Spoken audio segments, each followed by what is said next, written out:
आपका मेज़बान शेख अजीज़ रहमान। शोबा कानून में एक शोबा ऐसा भी है जो कि प्रोफेशनल शोबा कहलाता है, वो है वकालत का शोबा।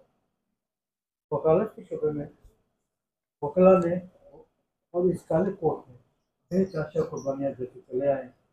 लेकिन आजकल के दौर में बदकिस्मती के साथ कि इन्हीं वकला की आवाज़ को दबाने की कोशिश की जा रही है। वकला पर बेतहाशा तशद्दुद किए जा रहे हैं, इल्ज़ामात आयद किए जा रहे हैं। वकला के और भी बेतहाशा मसाइल को उजागर करने के लिए आज हमारे साथ माहिर कानून सुप्रीम कोर्ट ऑफ पाकिस्तान जनाब अदनान अहमद साहब हमारी नशस्त का हिस्सा हैं। कश्मीर न्यूज़ चैनल के प्रोग्राम रोशन पाकिस्तान और वकला के मसाइल को हवाले से आपको खुशामदीद कहते हैं। अस्सलाम वालेकुम सर। वालेकुम सलाम। कैसे हैं सर आप? खैरियत से हैं? आपकी दुआएं हैं ठीक ठाक। आप सुनाइए, कश्मीर से आप तशरीफ़ लाएँ, आपका बहुत बहुत शुक्रिया। बड़ी नवाजी सर। सर आप आपका ताल्लुक जो है किस घराने से है और कहाँ से बिलोंग करते हैं?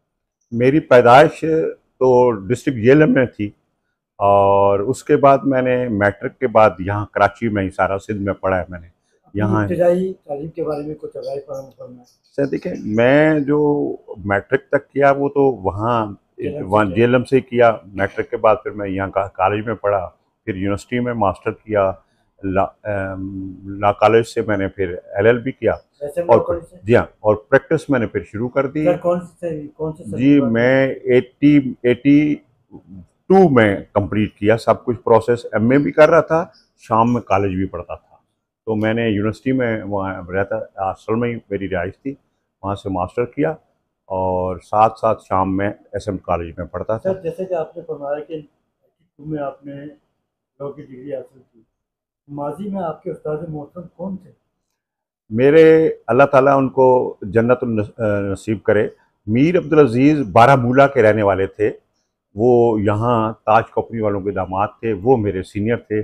उन्हीं से मैंने सीखा, और उन उन्हीं ने मुझे क्रिमिनल भी सिखाया, सिविल भी सिखाया। उसके बाद तो फिर सर मैं, शोबा वकालत की तरफ आने का ख्याल कैसा है? कोई हादसाती तौर पर आप वकालत के शोबे में आए? नहीं देखिए देखिए, मेरा जो ताल्लुक है ना, वो उस डिस्ट्रिक्ट से है जहाँ फौजी पैदा होते हैं। और ये तो आप जानते हैं, आप कश्मीर के हैं, वो पुठवार का एरिया जो है वो जी बिल्कुल। सारा फौजियों का होता है। मेरा भी कुछ ऐसा ही था। और मैं बस अपनी फैमिली में, जो भाई भाई हैं वो फ़ॉरेन चले गए, लंदन और जी जी। अबू धाबी और सऊदी अरब। मगर मैंने कहा कि नहीं, मैं चूँकि कराची आ चुका था, जी और कराची आके मुझे फिर हुआ कि मैं नहीं, फ़ौज नहीं ज्वाइन करूँगा, जी। मैं बल्कि ये या वकील बनूंगा बस, या कुछ और कुछ शोबा कर लूँगा, एडवाइज़र बन जाऊँगा या कुछ। सर जब आपने अपनी शौक से मैं आया, जी अपने शौक जब से। आपने अपनी एक लीगल प्रैक्टिस का आगाज शुरू किया तो आपने लीगल प्रैक्टिस में सिविल मुकदमा के साथ और फैमिली मुकदमा क्रिमिनल मुकदमा किए होंगे।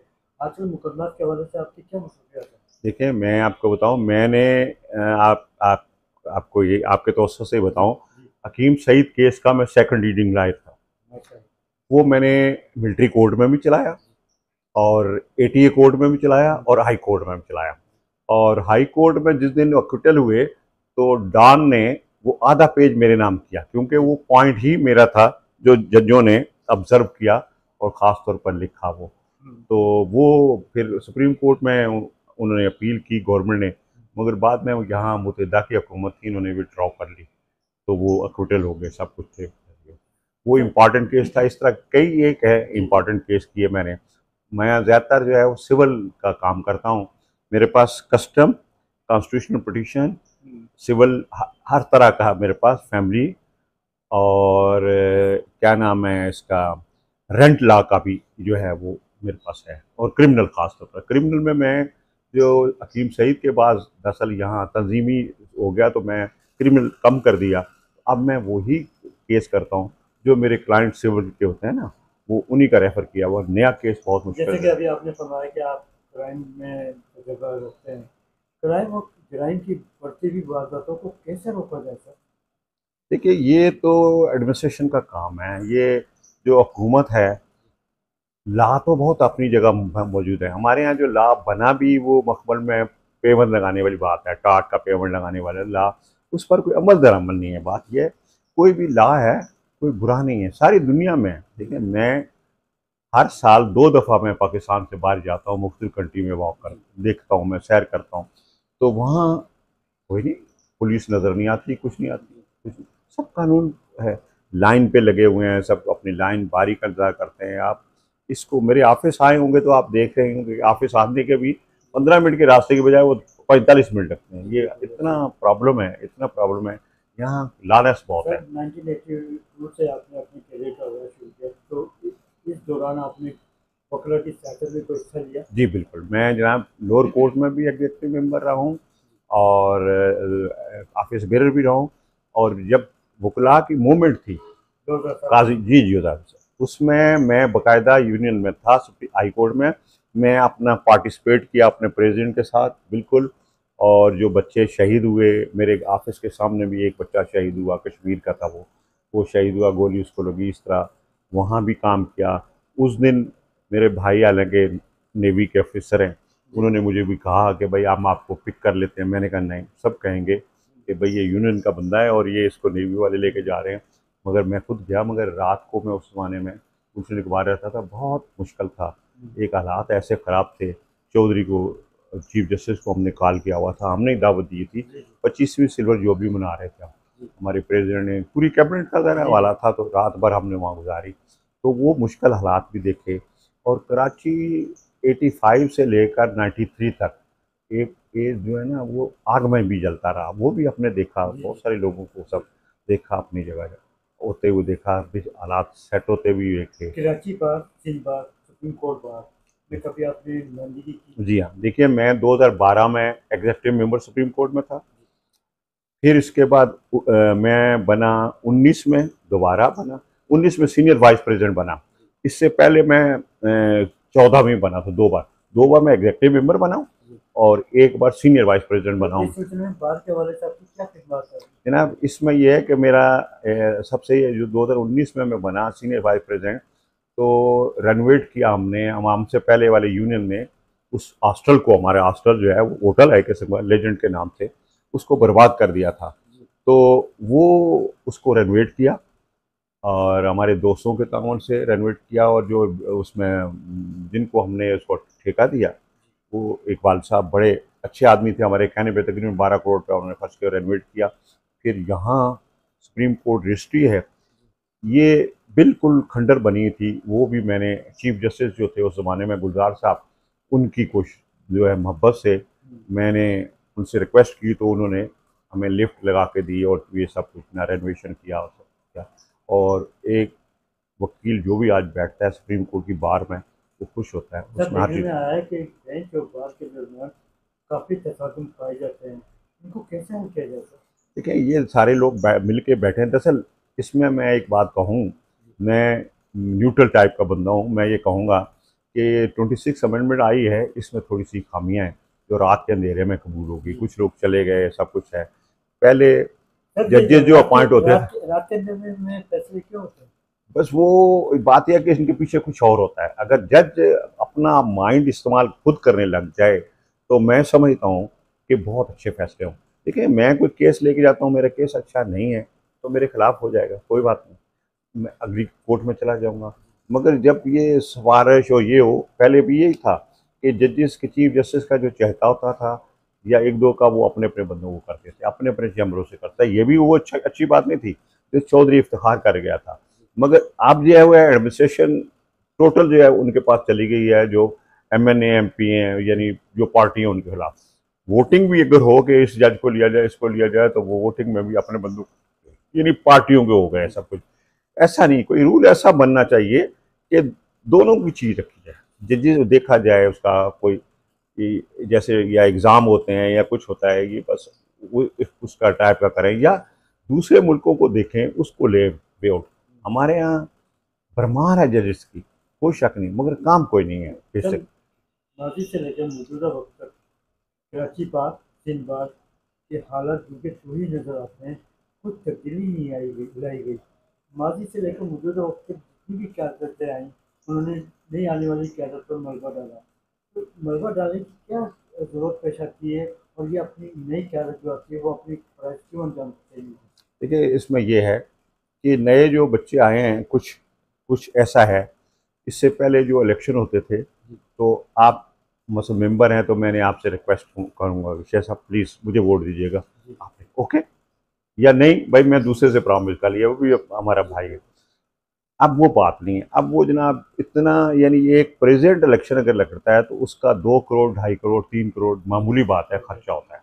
ये हर बार में हो रहा है, चाहे कराची बार हो, हाई कोर्ट बार हो, सुप्रीम कोर्ट बार हो, इतना है, दौलत का ज़िया है, और बिल्कुल ये गलत है और होना भी नहीं चाहिए। ये रोल होना चाहिए पाकिस्तान बार कौंसिल का, या अपनी भी सूबाई बार से, सिंध बार कौंसिल है, कोयटा बार है, ये इन बार्स का ये इस होना चाहिए, स्टिक होना चाहिए। जो ला तो है अपनी जगह कि भाई आप ये स्टिकर नहीं देंगे, बस वोट मांगेंगे, अपना ये विजिटिंग कार्ड दें तो बाकी ना दें, तो ये जो है ना जब भी हो सकता है। मगर मैंने नोट किया है कि हमारी जो सीनियर क़यादत है वो थोड़ी सी एक्टिव नहीं है। मैं अभी अगले दिन पीसी में, हमारे रिटायर हुए हैं चीफ जस्टिस जुनैद गफ्फार साहब, उनके एजाज़ में एक हमारे सीनियर वकील हैं, बल्कि उनके उनके भी सीनियर उनकी कंपनी में थे, तो उसमें मैं भी इनवाइटेड था। तो हमारे सीनियर वकील जो है उनसे मेरी बात हुई, तो जो नए बच्चे इलेक्शन लड़ रहे हैं सिंध बार कौंसिल का, और ये भी बैठे हुए थे, मैंने इन सब से कहा कि भाई आप बड़ों को इस्तेमाल करें। और ये जो आज सिस्टम है ना, शायद आप सिटी कोर्ट गए नहीं है, सिटी कोर्ट जाएँ, गुजर नहीं सकता। लिटिगेंट है जिसने इंसाफ लेना है, अगर एक कोर्ट से दूसरी कोर्ट में जा रहा है, अगर या गेट से निकल जा रहा है, उसको 45 मिनट चाहिए, 5 मिनट का रास्ता जो 45 मिनट, इतने वकील हैं। अच्छा, फिर हमारी अपनी बदनियती है, कुछ अच्छे वकील नहीं है, मैं उनको अच्छा नहीं कहूँगा, कि अपने स्टूडेंट को, जो स्टूडेंट इस वक्त स्टडी कर रहे हैं लॉ कॉलेज में, उनको भी कोट पहना देते हैं। हालांकि हमारे यहाँ नहीं, कोट वो ना मुंशी पहन सकता है, ना दूसरा, ना स्टूडेंट, मगर क्या किया जाए, कोट पहने हुए हैं। हर बार में पाकिस्तान के अदालतों के हर बार में चेक एंड बैलेंस नहीं है, जबकि कंप्यूटर सिस्टम मौजूद है, जाली वकला की भरमार पाई जा रही है।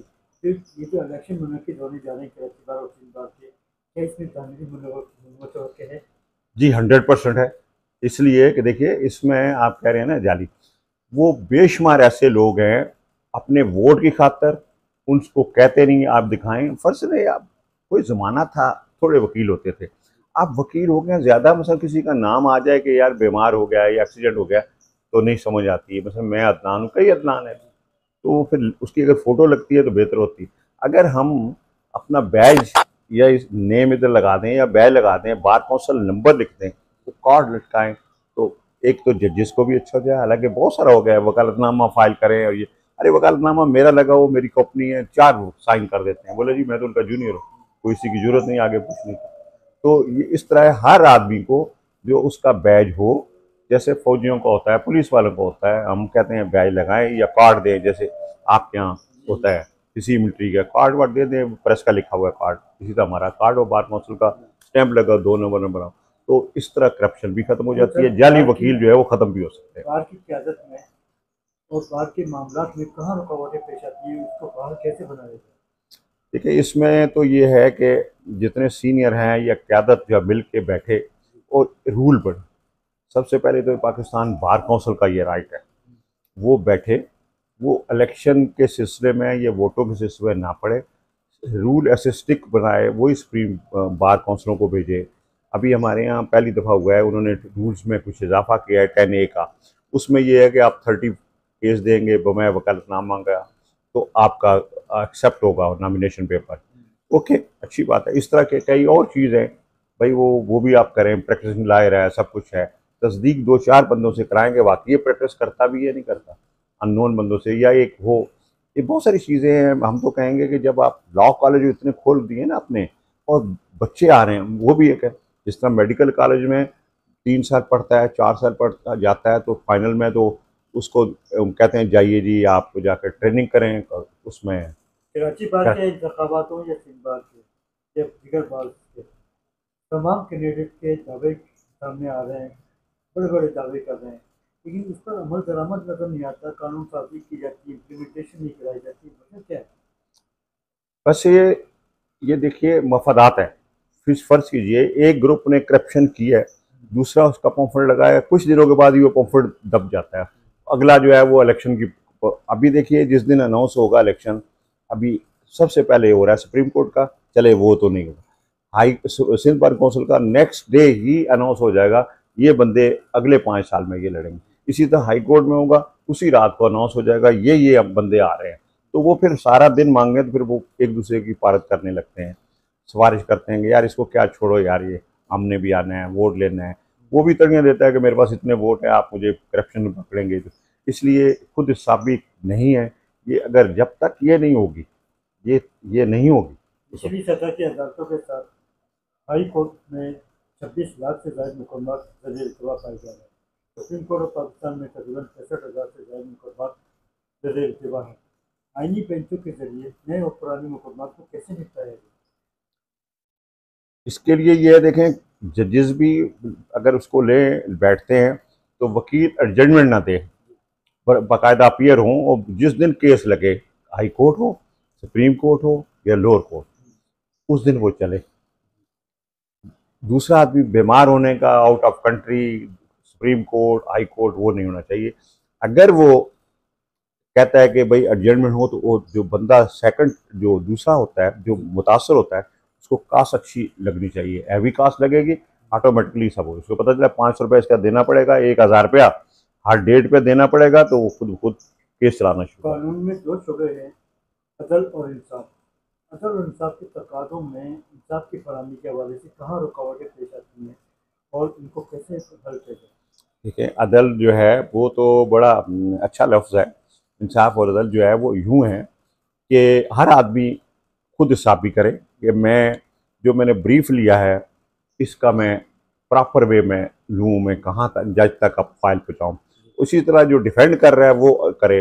और तीस थर्ड पर्सन है बेंच, जज, वो रेफरी होता है, वो दोनों को सुने और अदल करते हैं, तो वो सबसे बेहतर है। और ये बगैर रुकावट के हो, बगैर उसके इलोजत के हो कि डेट नहीं, आज हड़ताल हो रही है जी, आज ये सब चीज़ें, ये लिटिगेशन जो है वो कम है। मैं आपको एक दावे से कहता हूँ, मेरी 83 से मैं इनरोल्ड हूँ, मैं ये दावे से आपको कहता हूँ कि अगर ये प्रॉपर वे में केस चलने लग जाएं, आप यकीन जानिए कराची जैसे शहर में, इंटरनेशनल सिटी है, इसमें हमारे पास 25% लोग आते हैं, और ये बिल्कुल 90% आपके आए वकीलों के पास, इन्हीं वकीलों के पास आ जाएंगे। उनको पता होगा मैं जो है वो बंदा मुझे तंग कर रहा है जालिम है, तो मैं उसे कहता आई सी यू इन कोर्ट। वो कहता देख लेंगे, जाओ कोर्ट में देख लूंगा मैं। तो कोर्ट जो है वो 10 साल लगा देती, तो वो फिर वो ऐसा ही होता है, मजलूम मजलूम ही रह जाता है। माजी के जज साहिबान के जजमेंट देखें आप, मिसाल के तौर पर राना भगवान दास साहब हो गए, अनवर जैद जमाली साहब हो गए, नज़र अकबर साहब हो गए, रशीद रिजवी साहब हो गए। इनकी जजमेंट बोलते थे सर, लेकिन आजकल के जज साहिबान मीडिया पर आकर बातें करते हैं, क्या इनकी जजमेंट नहीं बोलते? नहीं, वो काम नहीं। हालांकि देखें, आप नोट कीजिए, अब यहाँ वहाँ से आए हैं, इलेक्ट्रॉनिक मीडिया जो है हमारी इतनी हेल्प करता है, साथ नहीं है, मेहनत का फुलदार। इसका एक ही जवाब है कि मेहनत हो, वरना उनसे अच्छा हो सकता। हमारे पड़ोस में इंडिया वाले, उनकी जजमेंट देखे 3 पेज होते हैं, 4 पेज, इससे बड़ा कोई नहीं होता। हमारे यहाँ 50 पेज का एक जजमेंट। अरे भाई ठीक है, जजमेंट बोलती होनी चाहिए, जजमेंट या स्पीकिंग का हमारे लफ्ज ये कर। भी आया कि अदालतों में जज साहिबान में भी तसाद पाया जा रहा है, डबल जजमेंट आ नहीं जाती सर, है। ये तो देखिए, आप फ़ारन जाएँ, मैं अभी चूँकि फ़ारन था तो मैं वहाँ कह दिया, तो मैंने कहा मैं लायर हूँ। उन्होंने कहा आपके तो सुप्रीम कोर्ट के बच्चों की तरह लड़ रहे हैं जज। हालांकि हाई कोर्ट का भी बड़ा जज कहलाता था, छोटी कोर्ट में कभी होता था मजिस्ट्रेट और ये वो सिविल जज या पार्टी वार्टी, मगर ये आप देखिए इस्लामाबाद हाई कोर्ट वालों को क्या हो रहा है, सुप्रीम कोर्ट के अपने ग्रुपबाजी बनी है, हाई कोर्ट में ग्रुपबाजी बनी है। बिल्कुल गलत है, बिल्कुल गलत है। ये इंसाफ का तकाजा जो पूरा करता है उनके लिए नाअहली है। मैं अच्छा नहीं समझता उनको कि आप आपस में लड़ रहे हैं। अगर मैं आपको लाइक नहीं करता तो मैं क्यों करूँ? आप मेरे साथ बेंच में बैठे, आप अपना दे दें, डिसेंटिंग नोट दे दें मेरे खिलाफ, भाई मुझे ये पसंद नहीं है, या ये बात जो है आपने गलत लिखी है। बात तो लीगल लिखनी होती है ना, ऐसा थोड़ी है कि आपने सही भी लिखी है, मैं कहूँ मैंने गलत है, आपकी डिसेंटिंग नोट ही लिखना है, ऐसा नहीं है। बल्कि ये है कि लीगल वे में देखा जाए, बेशक एक दूसरे, मगर हमारे यहाँ जो जजेस हैं वो आपस में लड़ रहे हैं, ये अच्छा पैगाम नहीं है, पब्लिक के लिए भी और दुनिया के लिए। तो डबल जजमेंट इसी वजह से आती है सर, आजकल डबल जजमेंट जो आ रही है, जी। फसाद की वजह से पेश आ रही है या इनके फैसले सही होते हैं? नहीं, वो फैसले देखें, ये तो इनके स्पीकिंग जजमेंट नहीं आती, इसी वजह से ये आ रही हैं सब प्रॉब्लम जो हो रहे हैं ना, सब कुछ इसी वजह से हो रहे हैं। कहा जाता है कि अदालतों में जज साहिबान शेरा शनासाई की वजह से सुनते हैं केस को, नए वकील को नहीं सुनते, ऐसा भी? है, कुछ लोग हैं, मसलन देखिए, अच्छे हर माशरे में अच्छे बुरे होते हैं। कुछ लोग हैं जो फेस देख के, कुछ मसलन कंपनियां हैं हमारे कराची में, मैं आपकी बात कर रहा हूँ, मैं इस्लामाबाद भी जाता हूँ, उधर लाहौर भी जाता हूँ, कराची में भी है, दो दो चार चेहरे जो आते हैं उनको स्पेशल तौर पर, कुछ जज, सारे नहीं, बहुत मेजोरिटी जज अच्छे हैं, सारे जज नहीं, कुछ जज जो हैं उनको शक्ल देख के दे देते हैं, ये बात, कुछ लोग, मगर ये हर माशरे में होता है, कोई बात नहीं। माजी से लेकर मौजूदा वक्त तक ये काला कोट और ये वकला अदलिया की आज़ादी हुई, जज साहिबान की बहाली करना दीवार बन के खड़े हो जाते हैं, लेकिन बदकिस्मती हमारे मुल्क की ये है कि इन्हीं वकला को आजकल तशद्दुद का निशाना बनाया जा रहा है, झूठी एफआईआर दर्ज की जा रही है, मुकदमा दर्ज किए जा रहे हैं। ख्वाजा शमसुल हसन साहब का कत्ल देख रहे हैं, हामिद वराई साहब पर कातलाना हमला देख रहे हैं, तो इसमें हुकूमत क्या पेशरफ करेगी? देखिए, हुकूमत तो कुछ भी नहीं है, वकीलों में इत्तेहाद नहीं, हम अपने ग्रुपों में बटे हुए हैं। देखें, चौधरी इफ्तिखार के ज़माने में एक आवाज़ हो गए थे, कुछ हो गई, सब कुछ हालात हो गए। अब उसके बाद जो मिस यूज़ हुई जुडिशरी, चौधरी साहब ने जो काम किया वो हमारे लिहाज से, मैं हालांकि साथ था, बिल्कुल बड़ा नुकसान भी माली तौर पर किया, हड़तालें कर करके, मगर चंद लोगों ने फ़ायदा उठाया, तो ये अच्छा पैगाम नहीं था। अब यही हुआ कि देखिए, इस्लामाबाद हाई कोर्ट में जजेस के खिलाफ क्या था, वो बेचारे खुद पिटीशन फाइल करने आए, कोई इस्लामाबाद वालों ने की है ना, बाकी लोगों ने कोई नहीं हड़ताल की। कहा जाता है अदालतों में फसाद को पाया जाता है, जस्टिस इफ्तिखार मोहम्मद चौधरी, काजी फाइज निसार, जस्टिस निसार की दौर से खामी शुरू हुई, ये बात दुरुस्त है क्या? नहीं, ये बात नहीं, ऐसा नहीं, ऐसा नहीं, ये अपना अपना वक्त था, उस वक्त था। अभी फैज ईसा साहब ने, बहुत अच्छा जज था यहाँ पर, बहुत, जब चीफ जस्टिस बना तो एजेंसियों के हाथ में आ गया, उसने जाके वहाँ लंदन में जाके कहा कि यहाँ का चीफ जस्टिस जो है वो बगैर उनके नहीं चल सकता। भाई, जब आप चीफ जस्टिस थे, अच्छे थे, तो उनको कहते मैं नहीं मानता किसी का कहना, मैं अपने जहन से करूँगा, जो भी अच्छा है गलत है फैसला अपने जहन से करूँगा, किसी की पारत नहीं मांगूंगा।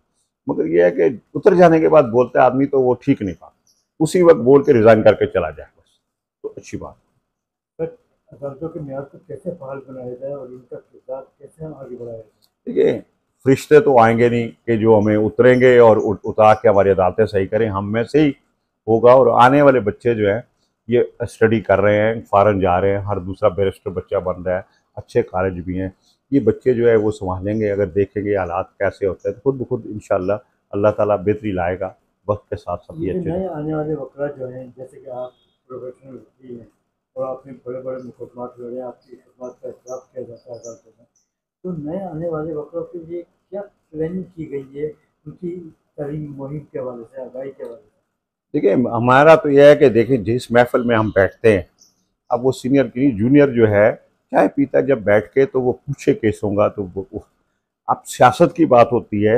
आप माजरत के साथ मैं कहूँगा कि हमारा जो जूनियर है, जब सीनियर के पास बैठता है तो उससे वो फ़ायदा नहीं उठाता, इसलिए नहीं उठाता, वो कहे जी आज मैंने केस किया साहब, यहाँ मुझे खामी हुई है, इसका लॉ बता दीजिएगा या इसका वे आउट बताइएगा, तो वो कहेगा जी ये इस पर लॉ ये है, सब कुछ है, या ये जजमेंट आपको रास्ता बताती है। जजमेंट तो खैर वो तो एक जज का आइडिया है ना, एक्चुअली तो लॉ है, जजमेंट तो एक जज का आइडिया है, वो उसको ही देख के करता है। तो बात यह है कि लॉ देता है सीनियर के, नहीं ये लॉ है, आप इस पैटर्न पर कहें, बेर एक्ट बेशुमार हैं, मगर वो उससे फ़ायदा नहीं लेते। थोड़ा पढ़ो और वकील अपने सीनियर से सवाल कर लो, फ़ायदा उठा सकता है। तो नए बच्चे जो हैं वो स्वाय सियासत के कुछ नहीं कर रहे, जो बहुत ही अच्छी अलार्मिंग बात नहीं है, ये अलार्मिंग है, उनके लिए नुकसानदेह है। बच्चा आए यहाँ स्टडी करे, जो सीनियर के साथ रहे, 4-5 साल मेहनत करे, अच्छा वकील बनने की कोशिश करे, वकील बने, खुद ब खुद वो सियासत में भी हिस्सा ले, सेनेटर बने, एमएनए बने, कुछ करे, लीडर बने, बार का बने। आपने जिक्र किया कि ये मूवमेंट के वाले से 2007 की मूवमेंट चलती है, अली अहमद खुद की सरबराही है, इसमें चौधरी एतजाज जैसे और आप भी शामिल थे, इस तरीके से क्या पड़े रहती है? इसका देखिए, उसका उस वक्त तो वक्ती तो बहुत अच्छा लगा था, मगर बाद में उसको मिस यूज़ किया कुछ लोगों ने, उसका फ़ायदा जो उठाया, चौधरी साहब उसको संभाल नहीं सके। उन्होंने भी अपॉइंटमेंट किए तो लाइकिंग डिसलाइकिंग पर किए, सब कुछ हुए, ऑर्डर कुछ किए। वो वक्त ऐसा गुजरा, बस वो कुछ ठीक नहीं था। होना ये चाहिए था कि आपको अल्लाह ने इज्जत दोबारा दी, आप आ गए सीट पर, तो आप हर कदम फूक फूक पर चले, कोई ऐसा गलत काम ना करे। अच्छा, ये हिस्ट्री है, देखिए हिस्ट्री आज जो करके जाएंगे ये लिखा जाएगा। आने वाला वक्त उस जो है वो आने वाला बच्चा जो है उस वक्त को देख के करेगा कि ये उस वक्त ये हुआ था, तो उन्होंने ये यूं करके उसको सही किया। अब वो पता चला एक से एक, जब रोज एक से एक तबाही की तरफ हम जा रहे हैं, स्टेप जो है हमारे रोज जो है ना, वो चाहे एडमिनिस्ट्रेशन के हो या जुडिशरी के हो, अब हम कोई अदारा जो है वो बच नहीं पाया। सुप्रीम कोर्ट बार के लिए इस साल सीट जो रखी है इस्लामाबाद की रखी है, पंजाब की सीट है, उसमें शायद तौफीक साहब और हारून रशीद साहब के दरमियान पाटीदार मुकाबला है। तो आप आपके तजर्बे के हिसाब से हारून रशीद साहब को आप वोट देंगे या शायद तौफीक साहब? नहीं सर, देखिए मैं शुरू से ही इसमें इंडिपेंडेंट ग्रुप से हूँ, और हमारे यहाँ जो लीडर हैं हमारे यासीन आज़ाद साहब है यहाँ, और लाखानी मुस्तफ़ा, जी हाँ, मुस्तफ़ा लाखानी साहब चेयरमैन है। बात ये है कि मैं अगर कहूँगा तो ज़रा मैं अपने कैंडिडेट की बात कहूँगा, मगर जो कारकर्दगी है या पिछले बार में अगर आप देखेंगे ना, तो जब भी मैं भी इंडिपेंडेंट ग्रुप की तरह, जब भी कोई हमारा ग्रुप जो जीता, सदर रहा, सेक्रेटरी रहा, तो अच्छे काम हुए, वेलफेयर अप्लायर हुआ। अब भी ऐसा ही है कि हारून रशीद साहब जो है वो थोड़े से आगे हैं, और हमारा जो टीम है इस दफ़ा, तो वो आसपे साबिक विन करेगी। जी हाँ, ये जो है हमारे प्रोफेशनल ग्रुप है, आप उनकी अपनी जगह, उनकी अपनी थिंकिंग है।